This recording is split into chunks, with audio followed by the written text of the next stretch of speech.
Olá, amigos e irmãos inscritos do canal Segredos Subliminares. Dando continuidade ao assunto anterior, eu estava falando da maçonaria e do catolicismo, e para fechar o assunto, eu vou apresentar mais algumas referências sobre esta questão. Bom, pediram para mim mencionar os jesuítas, e de fato há documentos históricos do envolvimento deles com a maçonaria. Vou, portanto, apresentar aqui as referências. A eleição de 2013 do cardeal jesuíta argentino Bergoglio, no qual ele assumiu como Papa Francisco, reavivaram o velho fantasma de uma conspiração maçônica dentro da igreja. Mas a mesma acusação de infiltração foi também denunciada no passado pelos maçons contra os jesuítas. Por isso que muitos já argumentaram que não seria surpresa descobrir que Francisco é maçom. Isso porque muitas das suas crenças, através das suas ações, têm se mostrado maçônicas. Inclusive uma fotografia onde ele aparece fazendo a posição da mão do segundo véu, que é uma das razões para se especular da sua iniciação secreta. Outro detalhe é que uma pessoa só se torna jesuíta depois de uma longa jornada que se parece muito com uma iniciação.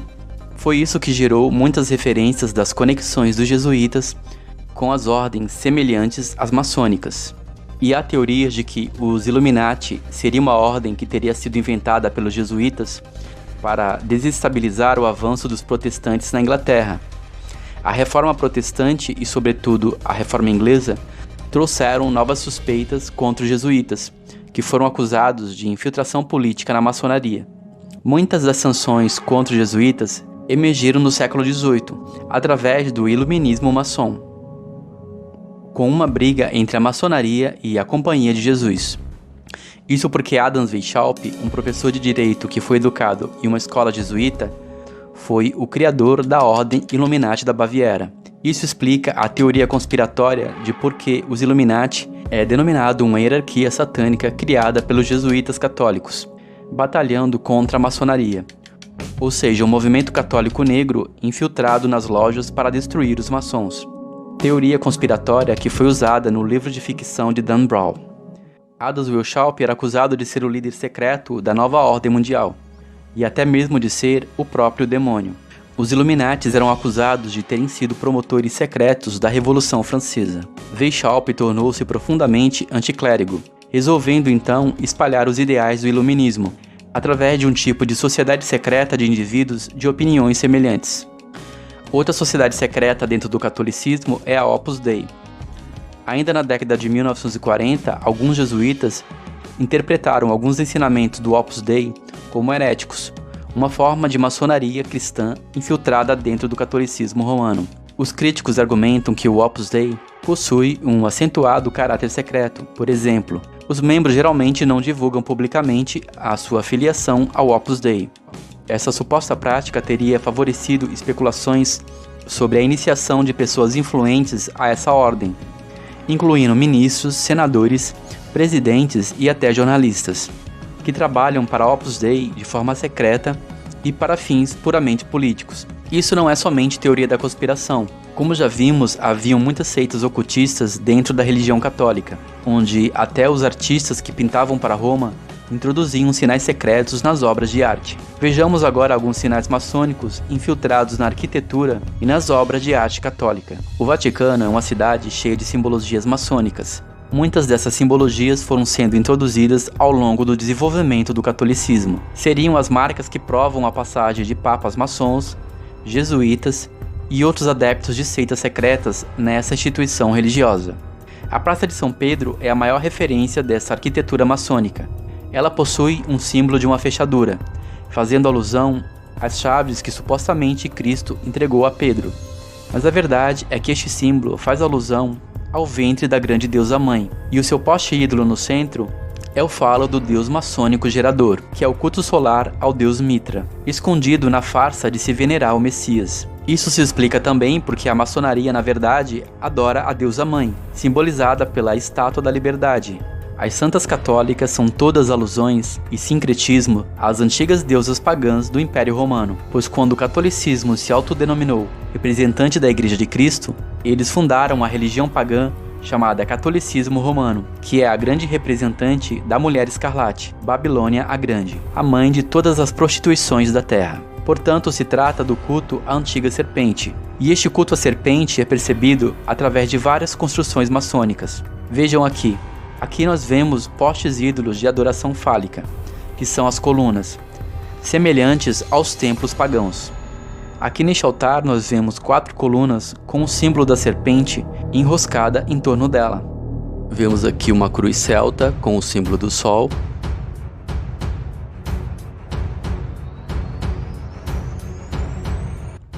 Vemos a cúpula seguindo o padrão maçônico. A cúpula representa uma taça, e nessa taça contém uma porção do universo. Todas as lojas maçônicas representam a cúpula com os astros celestes. Vemos também muitas imagens de escultura dentro da Basílica de São Pedro, algo que inclusive é contrário à palavra de Deus, que ordena que não devemos fazer imagem nenhuma e nenhuma semelhança do que há nos céus ou embaixo da terra, e que nem mesmo devemos nos curvar aos astros para adorá-los. No piso aqui nós vemos o símbolo de uma estrela de 8 pontas. Essa estrela representa também o homem vitruviano de Leonardo, pois segundo o iluminismo, todo homem é uma estrela, é um deus. Veja que Leonardo desenhou este homem com 8 membros, 4 braços e 4 pernas, porque é um símbolo matemático e cabalista, é um símbolo do renascimento e da iluminação. O número 8 representa na cabala a serpente da iluminação. Vemos muitos círculos aqui, mas o círculo representa também o universo e também a deusa geradora. Veja, por exemplo, a Capela Sistina, que grande parte da sua decoração foi executada por Michelangelo. Aqui no piso da Capela Sistina nós vemos o símbolo da serpente formando o número 8. O teto da Capela Sistina foi constituído por um extenso afresco, concebido por Michelangelo entre 1508 e 1512. O trabalho foi feito a pedido do Papa Júlio II. É na Capela Sistina onde acontece a votação secreta da eleição dos papas. A capela foi toda elaborada dentro de um padrão maçônico, repleto de simbologias místicas e esotéricas. Vemos aqui um padrão semelhante ao do avental dos maçons.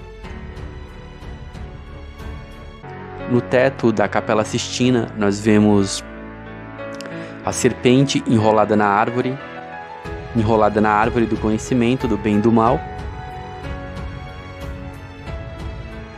o dedo fálico, que é o dedo de Deus tocando o dedo do homem,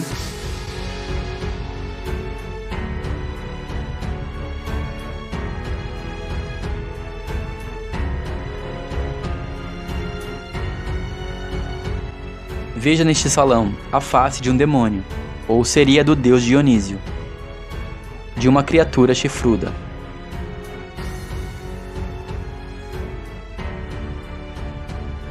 Vemos aqui essa imagem aqui fazendo o sinal de Baphomet, apontando para cima e para baixo.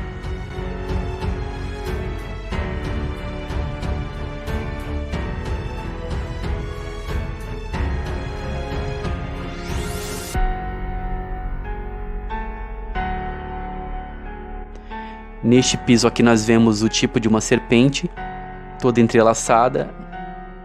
As chaves em cruz, elas simbolizam a posição das múmias dos faraós.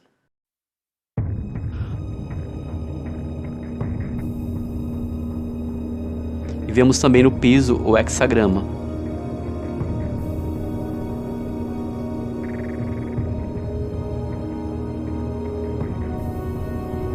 O trono do Papa possui uma cruz invertida, que eles alegam que é porque Pedro foi crucificado de cabeça para baixo. Mas isso é uma farsa, é uma alusão à inversão da doutrina de Cristo. E o Museu do Vaticano também, a escadaria é na forma de uma espiral, símbolo da serpente do cosmo. E também o auditório em forma de serpente, que já citamos aqui, em homenagem ao Papa João VI, que era maçom. Portanto, as marcas estão em toda parte, espalhadas em todo o Vaticano. Aqui nós vemos a cruz celta, que é também outro símbolo maçom, presente também nas roupas de papas e cardeais. A cruz celta é também um símbolo templário, e possui significados místicos e fálicos. O círculo pode representar a mulher e a cruz o homem. A cruz dentro de uma coroa, como já vimos, é um símbolo que se encontra em lojas maçônicas e simboliza a fecundidade. Bom, então é isso. No próximo vídeo eu vou dar início a uma nova série, embora se teria muito ainda o que se falar sobre as seitas.